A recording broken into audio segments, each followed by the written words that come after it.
तो आज का जो हमारा टॉपिक है ये है ह्यूमन ईयर। ह्यूमन ईयर जो होता है इसका हम पहले स्ट्रक्चर की बात करेंगे और फिर हम इसके फंक्शन की बात करेंगे। इसका स्ट्रक्चर अगर हम लेंगे तो ये बाहर वाला पोर्शन जो है जो हमारा ये पोर्शन होता है इसको हम बोलते हैं पिना। ये कार्टिलेजिस होता है, कार्टिलेज का बना हुआ होता है और नरम होता है, नरम हड्डी का बना होता है जिसको हम कार्टिलेज बोलते हैं, तो इसको हम पिना बोलते हैं। और पिना के बाद एक ट्यूब जैसा जो जिसको हम आमतौर से जिसमें से हम वैक्स निकालते रहते हैं, ये ट्यूब जैसा, इसको हम बोलते हैं ऑडिटरी कैनाल, ऑडिटरी कैनाल। और इसके बाद यहाँ पर होता है ये ईयर ड्रम जिसको हम पर्दा बोलते हैं और फिर आम में तो ये ईयर ड्रम है, ईयर ड्रम है।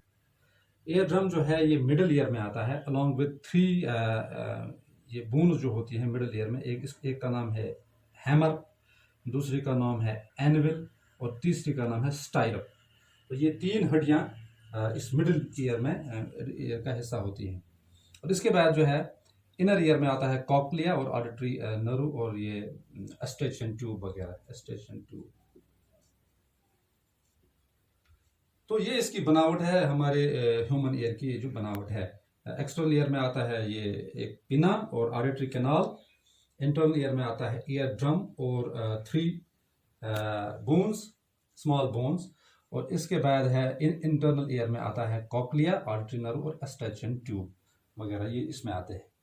तो इसके बाद हम किस हिस्से का क्या काम है इस पर थोड़ा रोशनी डालेंगे। पिना जो होता है, जो सबसे बाहर वाला पोर्शन होता है आउटर ईयर में, तो इसका काम है जो सराउंडिंग्स में जो है, क्योंकि इसकी बनावट ही कुदरत ने ऐसे बनाई है कि ये साउंड वेव्स को कलेक्ट करने के लिए बनाया गया है। साउंड वेव्स को कलेक्ट करता है फ्रॉम सराउंडिंग्स और डायरेक्ट करता है इन साउंड वेव्स को पकड़ करके, इन साउंड वेव्स को पकड़ करके ये डायरेक्ट करता है towards auditory canal, auditory canal directs them to auditory canal. At the end of auditory canal is ear drum. जब ऑडिटरी कैनाल खत्म हो जाती है तो यहाँ पर ईयर ड्रम है। ईयर ड्रम या दूसरा नाम है इसका टिम्पैनिक मेम्ब्रेन। तो जैसे ही ये आपको पता है कि हमने पहले ही पढ़ा है कि जो साउंड वेव्स हैं ये in the form of longitudinal waves travel करती हैं, प्रोपेगेट करती हैं। तो जैसे ही कंप्रेशन इस ईयर ड्रम के पास पहुंचता है, क्योंकि कंप्रेशन में हाई प्रेशर होता है, हाई प्रेशर एरिया होता है कंप्रेशन, तो कंप्रेशन की वजह से इस ईयर ड्रम का जो है ये अंदर की तरफ मूव करता है, अंदर towards the inner side. As the compression of the medium reaches the eardrum, pressure increases outside. यहाँ बाहर से प्रेशर इंक्रीज होता है यहाँ से, जो इसको ईयर ड्रम को फोर्स करता है अंदर की तरफ, which forces it to move inwards. तो इससे ये इनर की तरफ मूव करता है।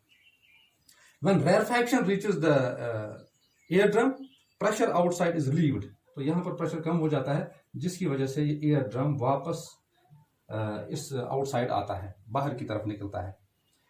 तो 10 इस तरह से वाइब्रेट करता है। जैसे कंप्रेशन पहुंचता है तो ईयर ड्रम अंदर की तरफ मूव करता है और जैसे रेयरफैक्शन यहाँ पर पहुंचता है तो ये बाहर की तरफ मूव करता है। तो इस तरह से ये मूव करता रहता है।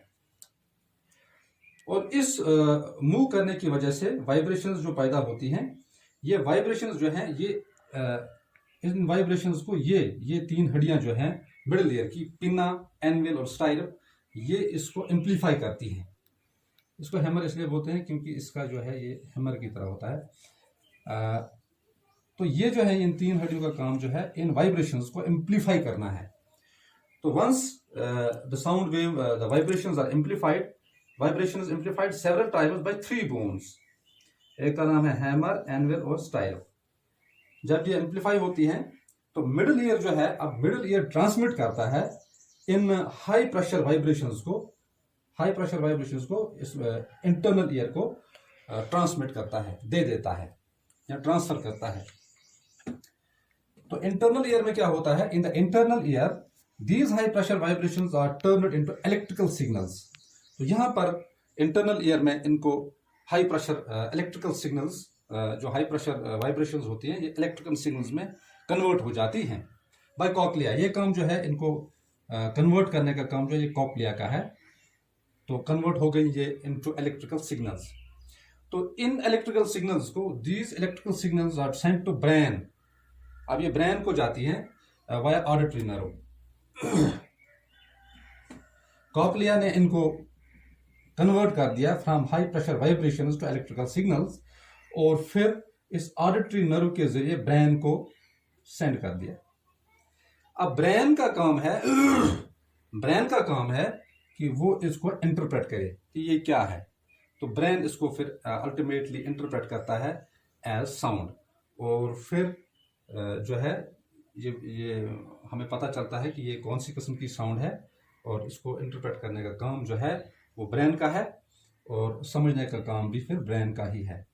तो इस तरह से ये ह्यूमन ईयर जो है ये इसका स्ट्रक्चर है। स्ट्रक्चर में क्या आ गया आपको तो अब मालूम होना चाहिए कि इसमें आता है पहले आउटर ईयर, मिडिल ईयर और इनर ईयर। आउटर ईयर में ये है एक पिना और आर्टरी कैनाल। मिडिल ईयर में आता है एक तो ईयर ड्रम आता है और 3 स्मॉल बून्स आती हैं इसमें, और इंटरनल ईयर में आता है कॉकलिया, आर्टरी नर्व और अस्टाचियन ट्यूब। तो इस तरह से हमारा ये टॉपिक आज कंप्लीट हो गया।